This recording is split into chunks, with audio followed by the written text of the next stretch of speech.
Yep. Tell us a little bit about, we know that you were there at the beginning of State Line. Right, that's right. And you were there with Lloyd Williams, among others. And how did that all happen? Well, the main problem was at Skyline Speedway. Some of those guys had a problem up there. I was a flagman up there, and Leonard Briggs worked with Kuhn up there, the guy that owned the track up at Skyline out of Sugar Grove. Okay. And Lloyd Williams, he might have been up there working too. And they had this guy that owned that place was kind of a problem. So they got out and we got together and talked about if we could find enough land, we'd build a track. You know, us 5 guys. So that's what we did. We found the land. Who owned the land? I couldn't tell you. Okay. The lady was in New York City, I think. And Lloyd Williams went there and made arrangements to buy it. And I went to the bank and we borrowed the money. And I had You were the money guy. I made all these guys sign the note because I didn't know if it was going to work. Right, you know, first of all, because Skyline just went bad, and then he tried to run when we ran. And that first night that Emery won the race, the Skyline was still in operation. Okay. But Emery and I grew up together in Sugar Grove, you know, and we were good friends for years. And Emery'd wreck a car and we'd go get it and bring it back home, you know, on the highway. And then he started a little bit racing at Satan's Bowl of Death up Big Tree Road. Okay. And I guess he raced there once or twice, but he was just a kid then when he done that. But his dad had a big barn. He got an old car and took it in there and chopped the top off and took it up there at Satan's Bowl of Death. And my brother run up there, a Model A, back in them days. What was your brother's name? Don Thorpe, yeah. So Yeah. you did basically, the 5 of you folks found land on Courtright Road. Right. And how did you decide even what this track would look like? I mean, those are architectural questions you have to deal with. Well, we had a meeting several times and decided kind of what to do. And Leonard Briggs really was the instigator on the size. And we laid the track out first, and then we went from there with the rest of the stuff. And it was just an old farm land and brush and stuff, and we cleared all that. And main parking lot, that first night that Emery won that feature, after the race, we spent a lot of time pulling cars out of the mud because they were in that parking lot and they were into the running boards, you know. And my wrecker was up there, and then we got 2 or 3 farmers, Chuck Peterson and some of those guys nearby with tractors, and come down and pull these cars out. And I thought to myself, my gosh, these people will never come back. But it didn't stop. Right. They came. But we got to... Just a second, Marv. Could you do me a favor? See where that mic is? Could you put it up just a little bit higher? Higher on your shirt. Yeah, Because it's running into the table. Right, there we go. It's perfect. You're fine. Okay. Marv, what was your connection? What's the connection between the 5 of you? Were you friends, relatives? Just friends. Just friends. Yeah, Jerry wasn't old enough. He was younger. But Don and Leonard were about the same age. Lloyd and I raced. When I first started racing, I raced in Leon, New York. Pennyroyal. And I run a Hudson. And Lloyd and I had that. Lloyd, he was my main pit man, and we built that car in Jamestown. And it was just it had 4 wheels and a roll bar and a seat and a driver. That was it. That thing would run like the dickens. And we would tow that with a chain to Leon, New York. And You must have raced against Bill Rexford. Oh, yeah. And Lloyd Moore. Yeah. And Fred Knapp. Yeah. They all raced out to Leon. Yeah, and a lot of the guys, Pentagro and some of them guys in Jamestown did, too. Right. That you talk about Lloyd Moore, they say your nerves don't bother you too bad, but they bothered him. After the race, he drank milk, you know, instead of Pepsi or something like that. So that cooled him down after he was done racing. He had a nice little Ford Model A two-door with the top off, and he run that up there at Leon. What do you have at Leon? I had a Hudson. Oh yeah, that's Yeah. right. Yeah. Lloyd and I are great Hudson men. We had a lot of fun with that car. We would, then they had a track over at near Wrightsville, Pennsylvania, across over in there. And it was a dirt track, uphill and downhill and around, and similar to the old Satan's Bowl of Death. Only no creek to run through, but it was pretty rough. But a lot of times there was two tracks. One was on the level and one was on the up and downhill. And the one on the level, a lot of times they'd start me last with that Hudson. In a lap and a half, I passed one time 23 cars. And they told me, don't ever do that again because it shortens the race. Was that track called 3 Point? Or Yeah, I think something like that. Yeah. It's by yeah. Cabins in the Pond? Yeah, it was across the road from Cabin in the Okay, Pond. all right. Back up in there. Yeah. So I get back to State Line for a second. You guys kind of laid it out, and as I read someplace that your first few efforts or scheduled events were rained out. I mean, it seems like it was a rainy beginning. We had some of them. Yeah, that's for sure. Yeah.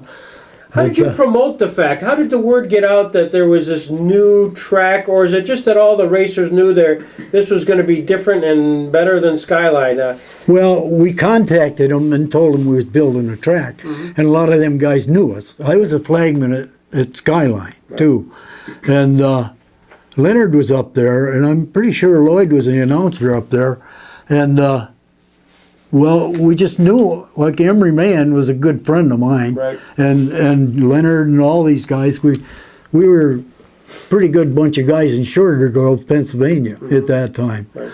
Lloyd married Mildred Williams. She went to school with Leonard and Don, and Lloyd and I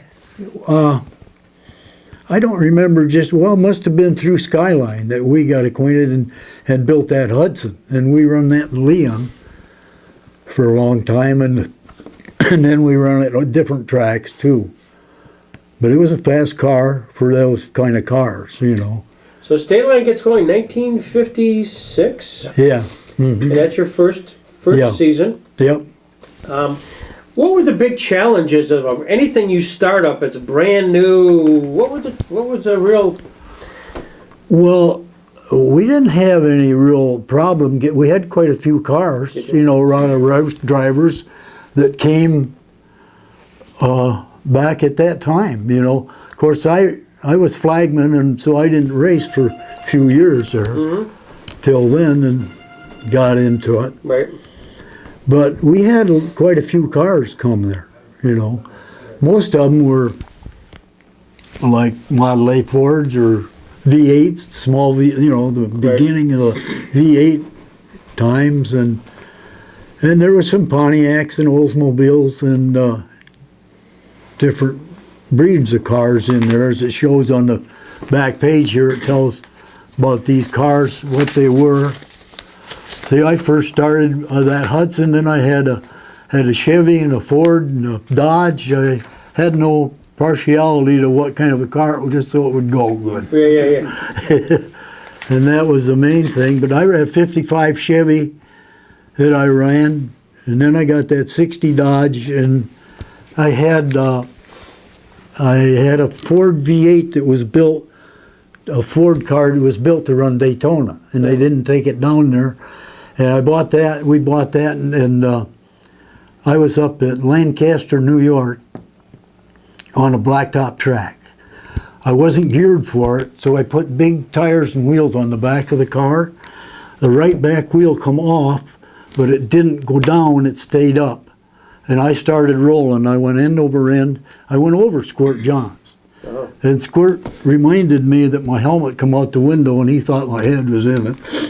He told us that. Yeah. He said he was scared to death. Yeah, he was running second at the time. I was leading the race, but then that wheel come off. I just took a ride. And then They Do you ripped, remember, as that was happening, do you remember any thoughts running through your head? Because this was a major league.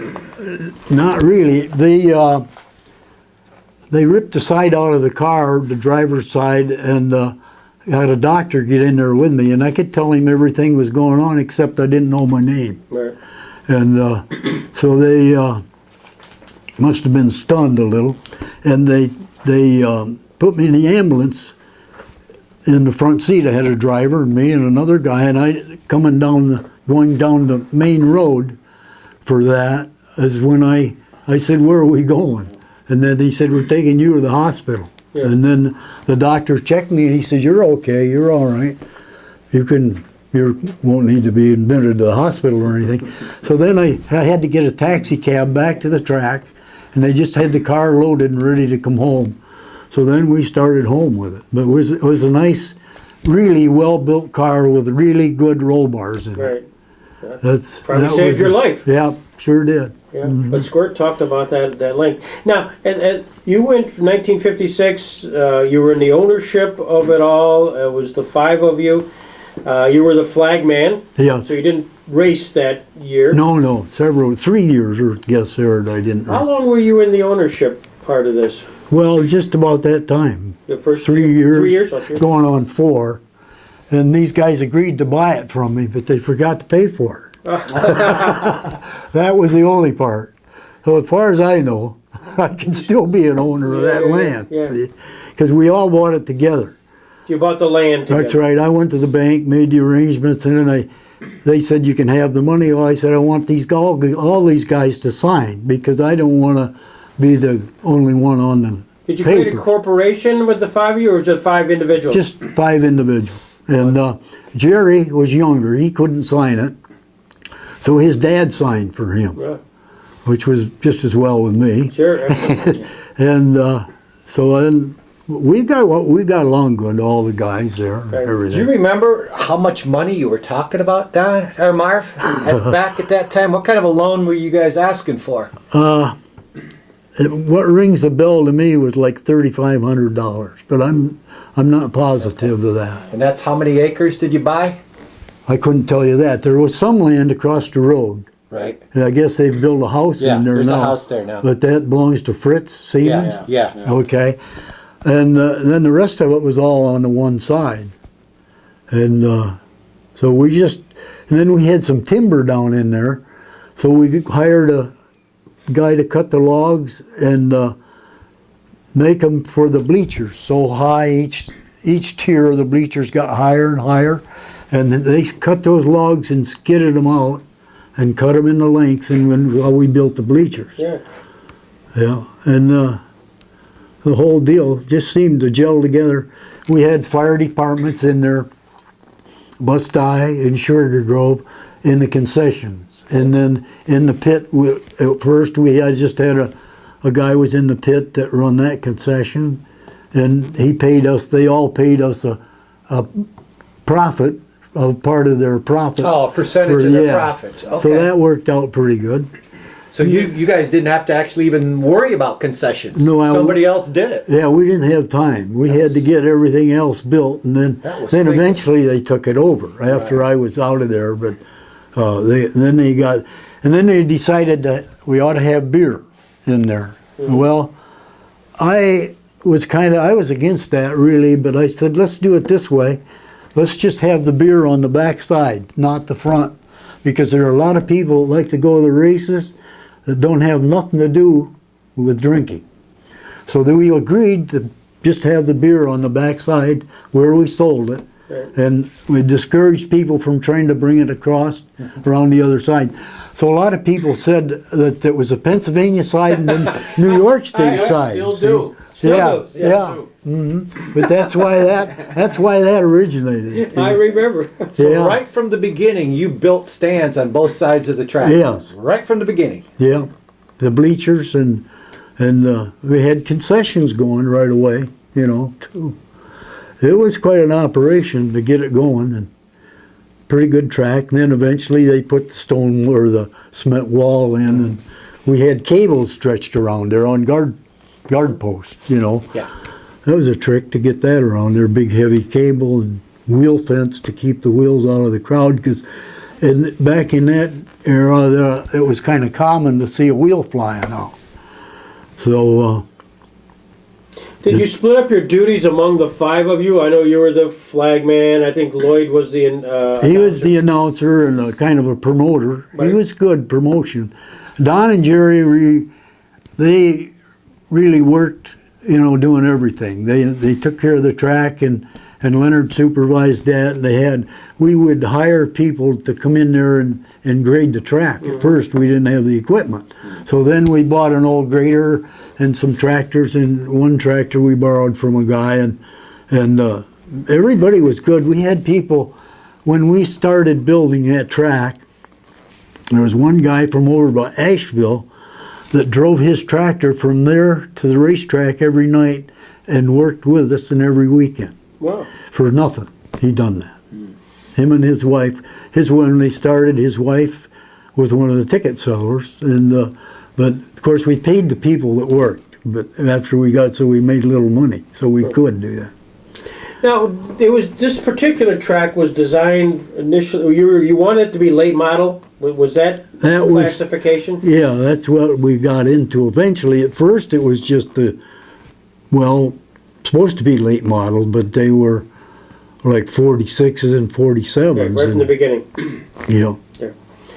There were other racetracks, obviously, around Skyline. There was Rollerball, of which was there a sense that you wanted to compete against those tracks to kind of take some of their business? Was there? No, we didn't have nothing against any of them. Right. I mean, no, we just thought we would get this track going and make it work, and it did. Did you have lights right away? Were you racing at night right from the get-go? Yeah, we had the lights up. Okay. Yeah. Yeah, some of the guys that worked at the electric company in Jamestown helped put them lights up. Okay. They'd come out and donate their time and put them up and help. We had a lot of time donated to work on that track when we built it. Yeah. Now, when this track was started, you had your own gas station and sugar grove. Right. What were the other guys doing for employment at the time? Lloyd, let's see. He had a gas station in Jamestown, Oh. out at the end of Washington Street, where the Ford garage parks cars now, right at the last intersection. Yeah. He had a gas station there. Leonard was a contractor, a plumber, an electrician. Don worked at Flickinger's, and he quit Flickinger's, and Jerry was just kind of getting in the situation for a job. I don't know exactly what he did do, anything he could find, I guess. Then they worked real steady on the whole track. I run my garage from 7 in the morning till 10 at night. So I wasn't up there. The first, before we ever opened, I was up there every night and every weekend. We were up there, and then a lot of guys that raced, Frank Leffner raced, and he just lived up the road. He'd come down there and work, and his brother-in-law, Donnie Peterson, he come down and worked, and a lot of guys come up and donated their time just because they wanted to see it go, I guess, and they're friends of ours, that done that. I had one cousin, he brought his tractor up there and left it and says, you guys use it as long as you need it, and different things like that happened. And we at first we had to hire somebody my brother-in-law worked for the township, and we rented their grader and hired him to run it. It was the only way that we could get it to kind of keep the track graded, and that we'd had to do that every week, and then really water it down a lot to keep the dust control. That was a big problem, the dust in a dirt track. But then they come out with different type chemicals that you could put on there to eliminate a lot of the dust. You never tried to bring in clay then? You just tried to use the surface that was there? Well, it was mostly clay. Oh, it was mostly clay. Yeah. Okay. Yeah. Mm-hmm. Yeah. Did you did they build a flagsman's stand right from the beginning? Or did you do any flagging from the track itself? Did you start the races or anything down I didn't. I did at Skyline. Yeah. Stand right in the middle of the track. When they come out of the fourth turn, they had to go by me. That worked pretty good. Well, you're still here. You're standing here. Well, a lot of guys done that weren't quite so fortunate, I guess, as I was. But there was a movie on Skyline about that. When I flagged at Skyline, I was out in the middle of the track. They had that white suit on. But it was kind of tricky. But every place we did, that's the way they started the races. Was there any feedback at all from the neighbors about the noise? Well, there weren't too many houses up there at that time. None, in fact. And I would say there was some, but they wanted the races over by 10 o'clock or something like that. And we tried to cooperate with the people. We didn't want no problem with the neighbors, and we tried to get along pretty good with them. So it worked out good, and we tried to not prolong it as long as possible. Right. Then when the 4th of July came, we had fireworks. Remember that? That created a little problems around the farmers. It shook their cattle up, I guess, so banging and snapping and cracking. So then we had a little problem there, but not too bad. They didn't last long because the fireworks weren't that big a deal. Yeah. But that drawed a lot of people. Oh, right, well. Still does, I guess. Yeah. Exactly. During that time period, at the beginning, was there any sense that you would move into other classes other than the late model? You know, I'm thinking the jalopies. I mean, that was still going on. Yeah. I'm thinking Rollerball up there in Blockville. Well, yeah, we really went into the late model stuff and stayed with that pretty well. And then when we had some midget cars come in one time, had some NASCAR boys up there. Like who? Do you recall? Oh, I can't think. Some of them, Maisie, she can't hear me. A guy run Kurt's car was, I can't remember his name. But there were quite a few guys come up there from NASCAR. I'd say we had probably 5 guys there. They were giving autographs and stuff like that. But you never had a NASCAR race at No, not NASCAR. Forgot the one in 58, or Marv? 1958, there was a NASCAR race up there, and the guy from Texas won it, Shorty Rollins. That's right. There's this program. Yeah, you had an actual NASCAR race in 1958. So that counted for the points. I mean, that was a legitimate. It counted for the NASCAR points. Yeah, that was the only NASCAR race that Shorty Rollins ever won. Is that right? Yeah. Lee Petty was there. Yeah. Yeah. Yeah, and let's see, that when Lee Petty was there, I was racing that night, and he come in the pit, and he said, I was parked right beside him, and he said, some of the boys like to play a little bit, and I said, well, maybe. He says, I'll play with them. I guess Squirt bumped him out there on the track, and he wasn't too proud of that. Well, I think Lee's got it back too, according to Squirt. Yeah. So Lee was just trying to figure the temperature of the local drivers, just to see. I think so. Yeah. Yeah. Yeah. Oh, well, that's really interesting. In fact, there's the newspaper result of that race. Yeah. Well, here's the top 13 guys. Read off some of those names. Marv. Yeah. Who's there? There was Shirley Rollins of Texas. He won, and Bob Duell. He was from Frewsburg, and he drove a car for Midtown at Daytona. Bob Duell, he drove down there. Kenny Johnson drove a Hudson. Emery, he had mostly Buicks that he run, and John Seeley and my brother Don were kind of in partners on a car, on a Ford they had at one time. L.D. Austin, I don't know. Bill Bohr. Lee Petty was there. And Bud Finelli was there. Johnny Walker. Bob Snar, Tyler, Bud Gardner. Yeah, I was there in that. I'm pretty sure at that time, too.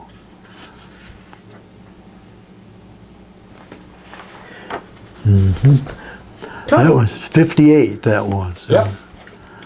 Yeah. Well, we're gonna drop a couple of names to see if you've got a story or two or a vignette or something, which I'm sure you do, because everybody always likes to know a little bit about the personalities, like Dean Layfield. When I mention that, what's that mean to you? Dean, when I was flagman, that was, Dean won a lot of races, you know, and every time we'd get out there to line him up, you know, he always had to start in the back. He'd grumble and growl about that. And then he'd win the race, and when I'd take the flag up to his car, I'd say, "You happy now, Dean?" "Oh yeah," he said, "I'm pretty happy now." But why do I have to start in the back? He didn't like that, but Dean was pretty good. His brothers, he had a brother that raced a lot, but he didn't race here very much. Billy? Yeah, and when they worked on their race cars, instead of jacking them up, they just flip them over on the side and work on them, and then flip them back down. They was ready to go, you know. Wow, isn't that interesting? What made Dean, you hear that name quite a bit, and what made him so distinctive or so good? Well, he had pretty fast cars. Yep. And he was a really good mechanic. Yeah, and he had his own garage up there where he lives in Wellsville, New York. And in his garage, he had one of those rollers in there, and he could run that car in his garage, and he just rev her right up to what he wanted. And he run Mercuries, and his cars run. He run good. Joe Sonner run good with Mercury, Right. too. Yeah. Squirt Johns. Squirt was a good driver, and he was he run those Dodges a lot, and he was a good. His cars run good. Yeah. Now he was somewhat of a fan favorite. Is that because of the squirt, the colors? I mean, it was sort of distinctive. The number was distinctive. Yeah, and he won races, and you do that, and you got people following you. Yeah, yeah. Yeah, and he's got a good personality, Squirt. Bobby Schnars. Bobby, good guy. Yeah, he won a lot of races, and one of his partners had a machine shop that built the motors, and they run. And Bobby run. He won a lot of races. Frank Ruhlman. Frank, yeah, he built that Chevrolet 6-cylinder just to see what he could do, and that thing run good, and it handled good. Yeah. How come he had so much success? I mean, it seems to me there was Heil Russell, there was Eddie Kisco, there was Ronnie Blackmer. All his cars. What made him so good that made his cars so successful? Well, Frank's a good mechanic, Okay. and he understood cars, Chevrolets. He really did. And he wanted me to drive that one, the first one he brought to State Line. I was sick in bed with the flu. I never got to the track that night. So I think that was when Ronnie Blackmer maybe took over, or one of them guys, Kisco or somebody. Otherwise, I'd have been driving that car. Don't you feel like Wally Pitt? Yeah, Lou, go in the game for him, you know? Yeah. Well, Frank told me, he says, "Marv, I'm going to take that car up there, and I'm going to try it. And if I can't make it run, I want you to drive it." And I said, "Okay, I'll do that." And I was homesick that night. I didn't go that night to the races.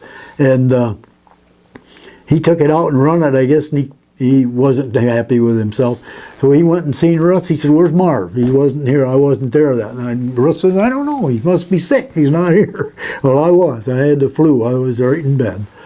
So that was a chance that I missed. That would have been a good car to drive. Yeah, yeah. And Frank and I were good friends. And he had a garage down there in Matthews Run, and he done a lot of work on Chevrolets. He loved Chevrolets. The first race was won by Emery Mann, and you've talked a little bit about him, but like every other racetrack, there's always the first one, the first winner, the first that, and Emery was it. Do you recall anything about that evening, the race itself? Well, Emery run good in that race. He won the race, and he was a good driver. We were down to Meadville racing one night, and he had a Buick Coupe, and he went through the fence and hit a pole, and couldn't get him out of the car because it smashed the car. Couldn't get him out, and I got out of my car and got under there. I got a wrench and was unbolting the seat to help get him out of there. Emery was a good friend of mine. So I get out of my car to help him. And some guy grabbed me by the feet and pulled me out, and I had 2 words for him, and they weren't happy birthday.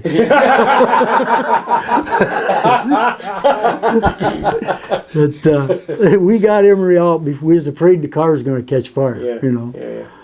But yeah, that was one night. Did you guys appreciate that first night at all, that there'd be sort of a sense of history to it?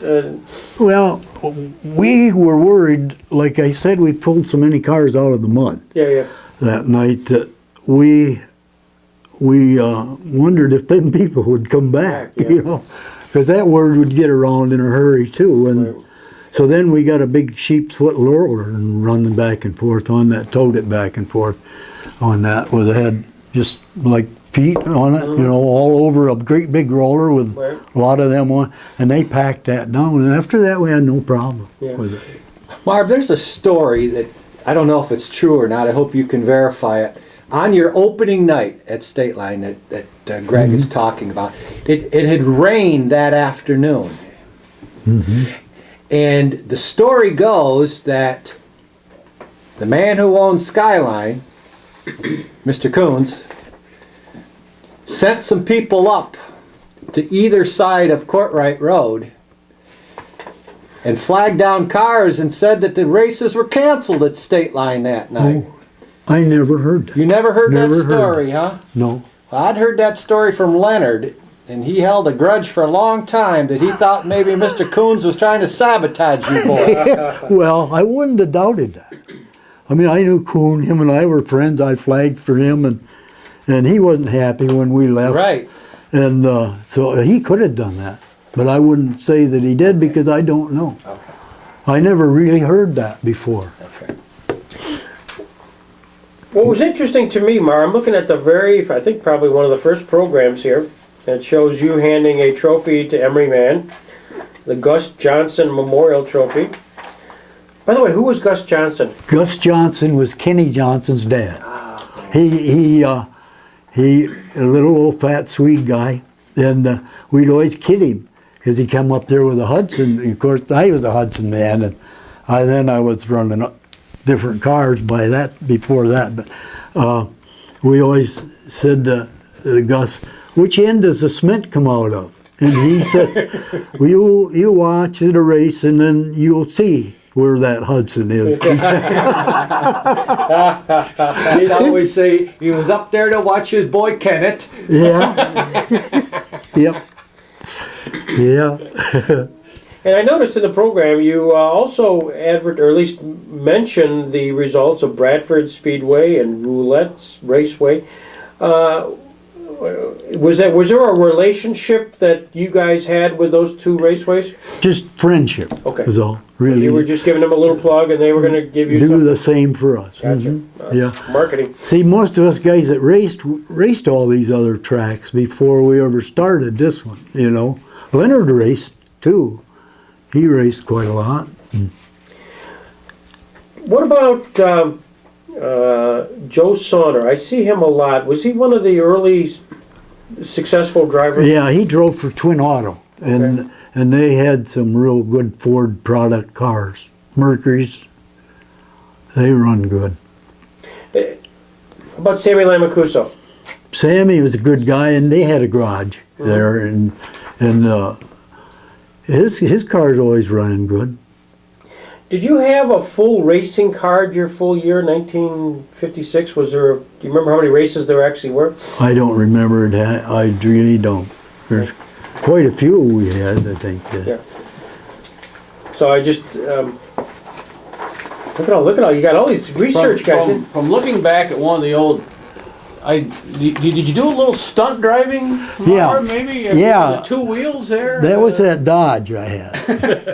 You could tell from the bottom of it, can you? Yeah. It came back down. I didn't go over. Floyd Finelli was behind me, and he says, I kept watching that. Front wheel kept coming higher and higher every lap. I was leading the race, and she got up pretty high, and then I dropped her back down there to slow down. What got you up there? Did you run over something? Or Oh, no, it was just I went into the turn too fast, and Really? it just picked it with. I was picking that front wheel off all night, and that didn't bother. Handled okay, and I kept getting faster and faster, and this time we got too fast. See, and she come right up, and then I let off on it and turned, and it come back down. And Floyd Finelli's behind me. He said, "There's another guy in the world that'd bring his car back down when you're that far up." He said, "Yeah, Yeah. Greg, there were 8 races run the 8 first races, year yeah. at State Line. yeah." What was the economics of it all, Marv? As far as the racers, they'd come into the gate, and would they pay a fee? Oh yeah, they signed in, paid an entry fee. Yep. How much that was? I think $10. I'm not really exactly sure now. I can't remember.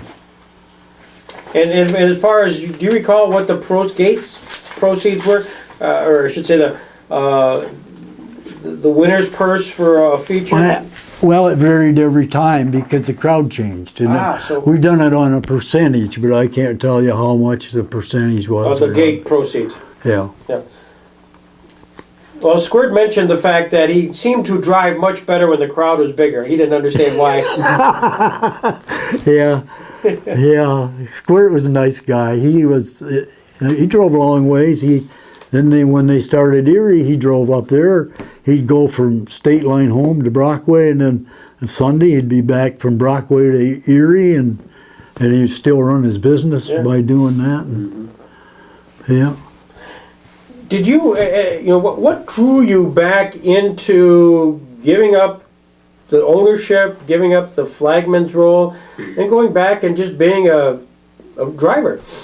I don't know, it gets in your blood, I guess. Yeah. I feel like today I could jump in one of them cars and make it go. There you go. Good for you. Good for you. Yeah, I really feel I could. And your car number was number 1, and why? Why number 1? Number one, the first car I had was that Hudson with a seat and a steering wheel and a roll bar. Yeah. And wagon went about that wide over, and the only number it fit was number 1. Wow. So I stuck with that forever. How long were you racing? Did you? Oh dear. Well, I started as soon as I got out of the Navy in World War II. Lloyd and Russ had a garage right beside my house where I lived in Sugar Grove. And that's kind of how we got into that racing deal. I got into that with Lloyd, and we kept the car in Jamestown and at Reeves' garage. That Mr. Reeves, he was pretty smart, and those Hudsons had a long stroke. And they made a pretty good engine because they had such a long rod, connecting rod on them, and it was a pretty long stroke. So by boring them out and planing the head, you could get quite a lot of horsepower out of them. And that worked pretty good. That Mr. Reeves put an electric motor in the back of a little foreign car and made that electric motor run that car back in them days. That was down on Washington Street. Washington Street. Yeah. Yeah, Bill Reeves. Yeah, Bill Reeves. Yeah, he was quite an innovator. Yeah, I burnt my arm here once, and it didn't want to heal up very good. And he says, "You want me to fix that for you?" And I said, "Yeah." He said, "I can fix that so it'll heal up." I said, "What are you going to do?" He said, "Come with me." I went over with him. He went over to his cutting torch and he turned it on and lit it. I said, "What are you going to do?" He says, "I'm going to burn the gas out of that burn, and then it'll heal up." Wow. And he did that.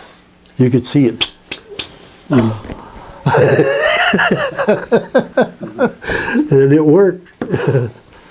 But I was surprised I couldn't blow. I said, "Hey, you can't burn me again." He said, "I won't." He just held it so far away. Do you remember your first win?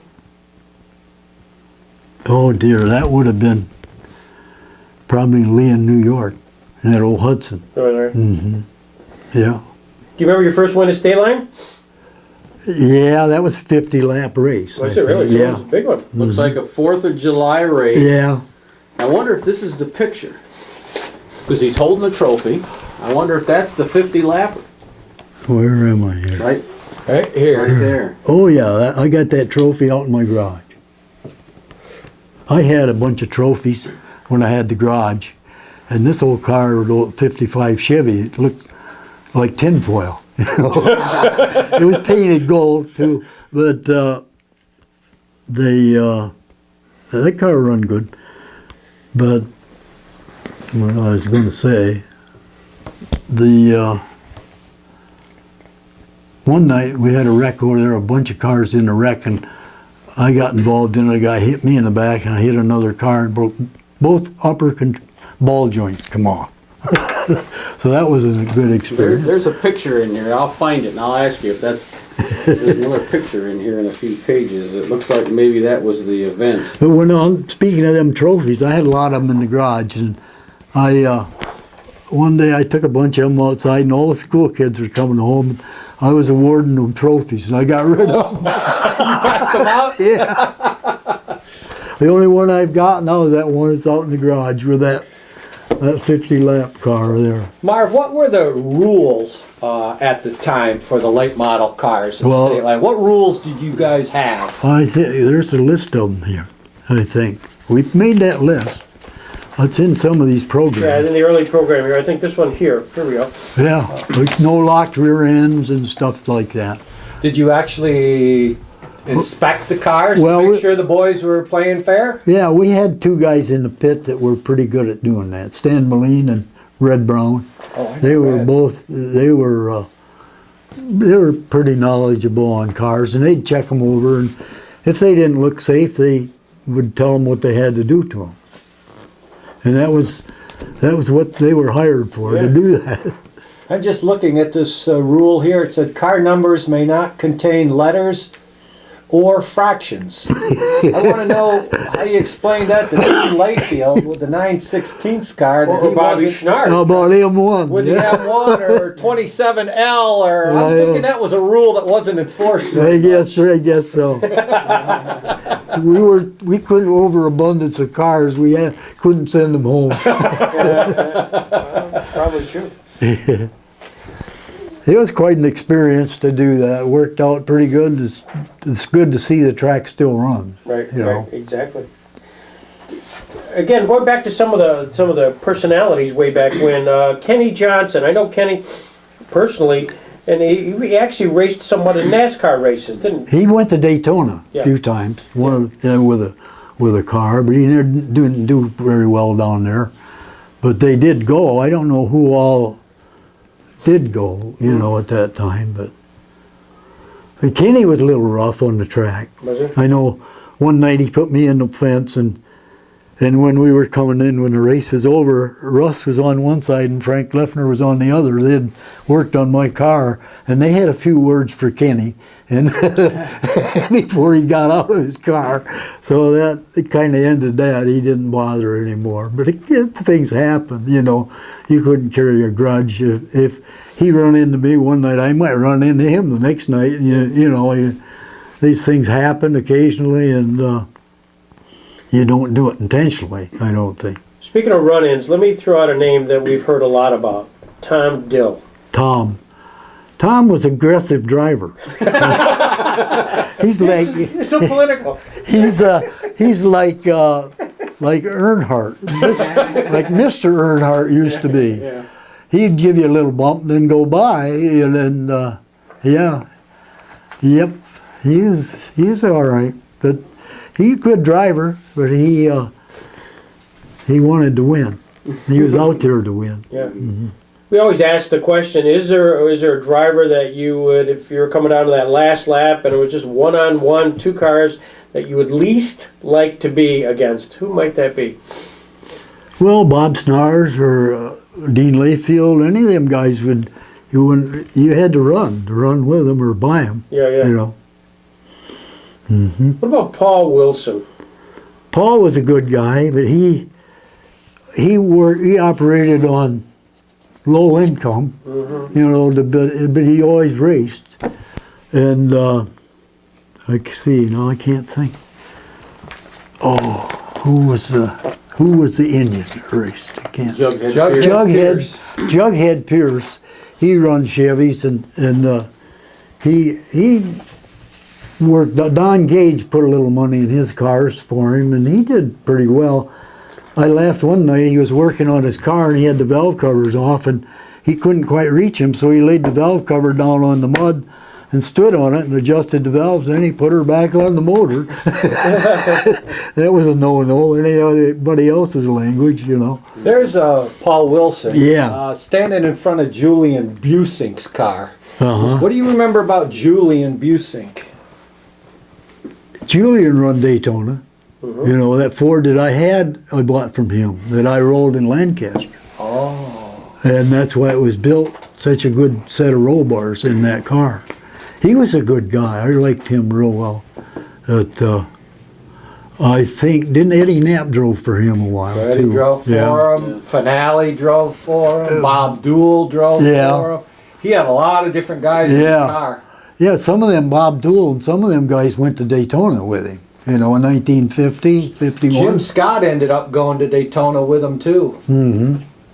Jim was a good guy too. He was a real good guy. Question. If I were to ask you the question, the funniest thing that ever happened to Marv Thorpe as a driver at State Line Speedway was, what would you say? The funniest thing? Funniest thing. Or maybe the most unusual. Well, putting that car up on its side and not rolling over was quite a task. Yes, indeed. I didn't do too many of them. That would be about it, I guess. I don't know. Was there an event or something that occurred on the track that you said, I can't believe that just occurred? You know, a couple of drivers or whatever it happened to be where you say, that's unbelievable. Yeah, well, one night Emery run me right into the guardrails coming out of the fourth turn.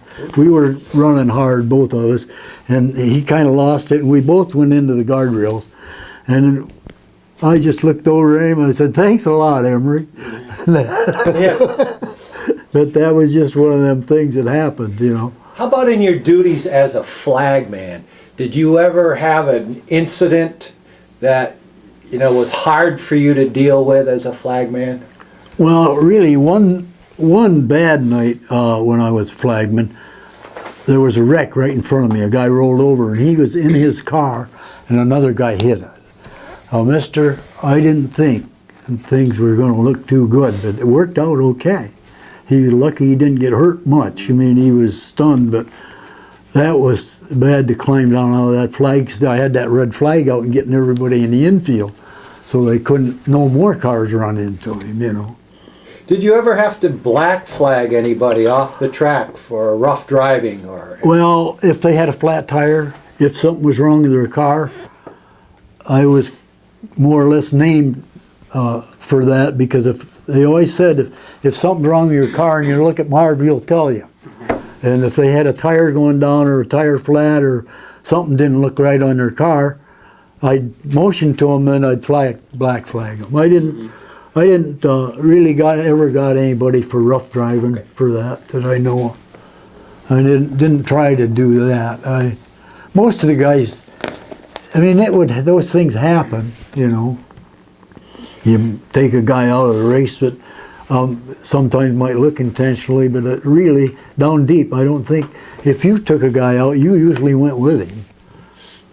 So when you decided not to be a part of the ownership group anymore, did any money exchange hands at that point? See, we agreed on a price, but they never paid me. And you're still friends with all those guys? Oh, yeah. But they know that, too. Well, how about when they finally sold out to Fran Siemens and they ended up with a nice chunk of money? Well, I could say a lot about that, but I'm not gonna. Okay. There was a lot of bad feelings there. Were you weren't a part of the ownership group when Erie Speedway was built, correct? No, you were already out of it. We talked about that, but I didn't want to do that because I didn't have time to get involved in any more of them, because I run that garage, you know, from 7 in the morning till 10 at night. Of course, I had help, and then in the winter I run the snowplow early and the wrecker, and still it was busy. And those guys knew that when we originally signed up, because we signed a pact that there would be nobody paid the hourly rate. We would split what we made on the track, and everybody signed that. But that disappeared too. See? So there was some hard feelings off and on, but I built a house. I had Leonard do the heating and wiring in it, and he was an excellent man on doing that stuff. Of the four people, who sort of drove the group? Who was there? Leonard. Leonard, so Yeah. he was the first among equals? Yeah. Lloyd was a good promoter. Lloyd promoted the late model, getting in and then promoting the jalopies, like my son run, Right. Kurt. Them old cars, I don't know what they weren't really called, jalopies. They Hooligans. Were, hooligan, yeah. My son run, and every race he got in, he won. Oh, I don't know why, but he could drive, and we had a good car. And we had a picture of him with his car and all the trophies clear around it, all down one side of it. But one night, Leonard wanted to buy the car, and I said, who wants the car? Well, he says, I'm representing another guy over there that wants to buy that car. He wants to race it. I said, you bring that guy over. We're not selling that car to you, buddy. And then there got to be a little stink going on. The next morning, I went looking I couldn't find any of them guys. So that took care of that, and they never bothered my son again after that. Kurt could drive, and him and Tracy, Kurt and Tracy and Barney Campbell were the purple gang. Purple gang, They had the purple cars.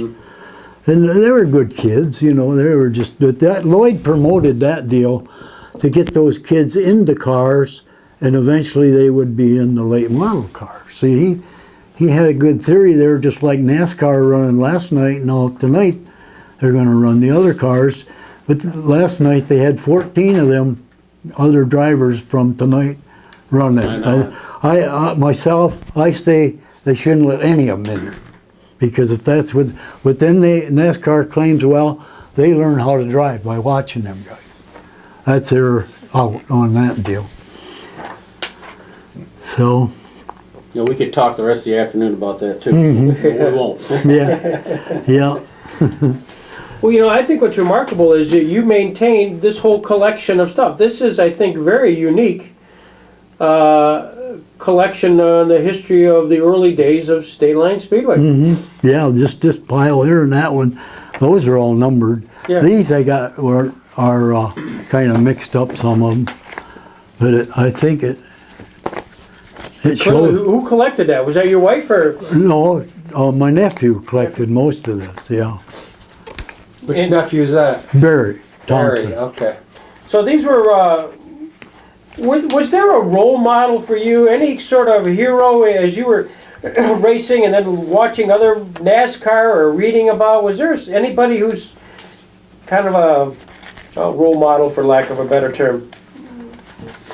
Well, racing. I mean, as you got into the racing, and anybody you tried to emulate. See, I got into that when I got out of the Navy in World War II, and we just started. I knew Emery and all those guys, and he was Emery's mechanic, and it's. I always said racing is like being an alcoholic. You can get in it or you can get out of it, but you can't stay out. I think that's one of the big things. You get it in your blood. And my son moved to North Carolina. In fact, he's home now. He's up in Lottsville hunting. He moved down there. He took his race car and hooked it behind his truck, tow truck, and backed the big truck in there and loaded it with all the equipment that was in the garage. I said, take it all. You're going. And then, so he took that and moved to North Carolina, and he run dirt tracks down there. And every year, I'd go down, him and I would rebuild his motor, and he'd run it all year. So it came along here a few years ago. He called me up and he said, Dad, you're not going to believe what I done. I said, well, tell me, it might not surprise me. He said, I sold a race car. I said, thank God. But it's just, I've told my wife a lot of times, I said I could jump right in one of them and run it, but I said, I know my reflex isn't what it was then. But you still have that feeling, you know, that you can do it. Do you follow NASCAR? Oh, I'll watch NASCAR tonight. You'll watch it tonight? Oh, yeah. Who's your chase guy? Well, I was glad last night to see 18, that Bush boy. I don't know how he done. I went to bed. It looked like it was going to rain. Did it rain out? No, it never did. He won? Yeah. Well, see, he's going to win the points in that class, but he earned it, right. You know. Well, there's a lot of good drivers in there. My favorite driver's always been, get my brain working, he was number 2 to start tonight. Mark Martin. Oh yeah. He's been he'll let off on the gas and move and let a guy go rather than bump him. Well, he's different than a lot of them, and he's always been that way. It'd really be something if he could win this championship. Oh, I would love to. Everybody would, the whole country would, I think. NASCAR really hooked him out of that once. Mm-hmm. Yeah, he should have had it that one year. Now you're related to Russ Thompson, right? Russ Thompson's wife and my wife are sisters. Okay, that's what I needed to know. Okay. Yeah. Ruth and Maisie were sisters. Okay. Yeah. Yeah. As you look back on those years at State Line as owner, flagman, driver, is there sort of a memory that we should be asking about that we've forgotten so far? I think you guys got this covered pretty good. Well, I don't know. We learn something new every day. Yeah. It was just a real good bunch of guys, mostly. Occasionally that you run into somebody that's a little rough. Floyd Finelli always was quick. You know, he's quick on the temper. And he always told me, he said, if I get in a fight in the pit and you see me, stop me. I went in the pit one night and there's a gang of people around the car. There's Floyd beating a guy's head against the car. And I looked around there and I said, nobody's doing nothing. I went right up and I grabbed him and I said, come on, stop. And he looked at me like that and he quit. I always told him, he always said, if you see me, stop me. I said, if I walk up and grab you, you're going to turn right around and let me have it. He said, I won't never do that. And he stuck to his word. Because he was really beating on that kid, and I said, you got to stop. I mean, it was getting very dangerous, you know. Was his brother like that too?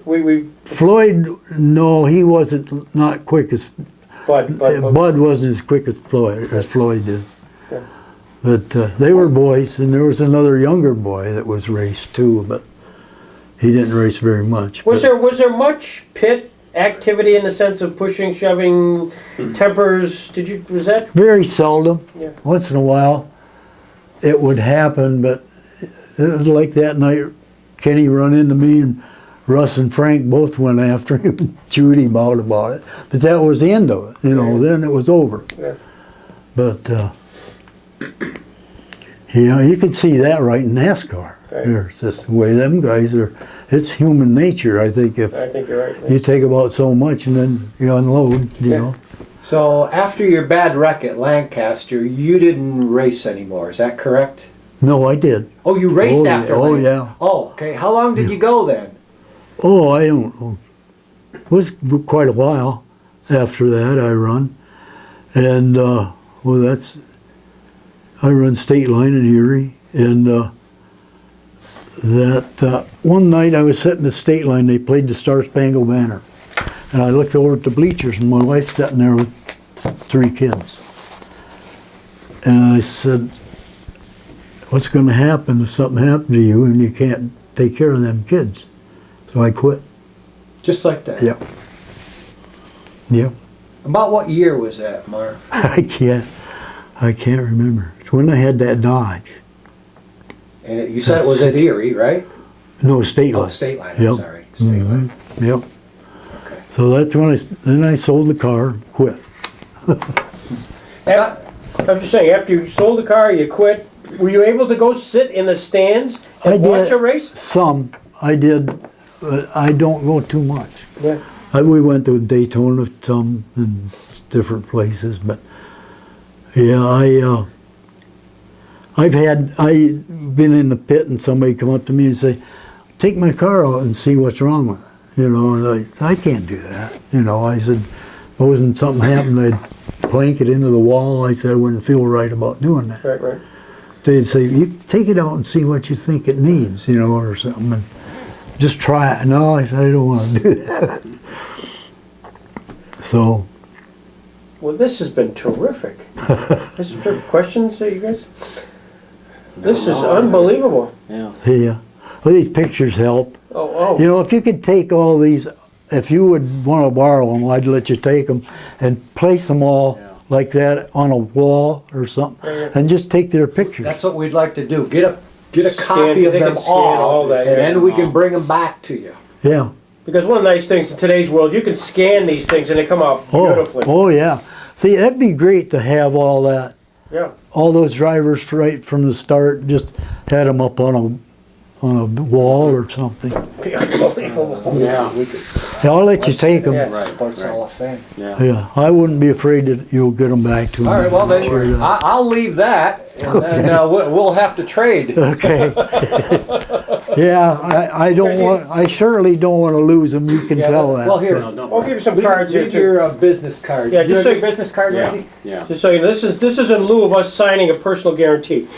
He's a lawyer. Yeah. Oh, So you're yeah. going to need a lawyer if you Yeah, want him back. I probably need him. Yeah. You could probably straighten that track out Yeah. for Well, me. we're gonna own part of the track here. You and I, buddy.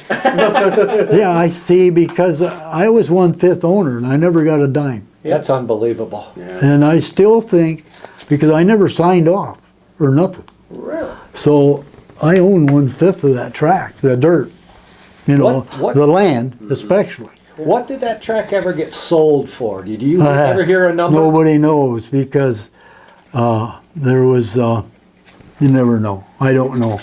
It was a funny deal. But I wouldn't want this on tape. Turn it off. Well, But, It's us talking.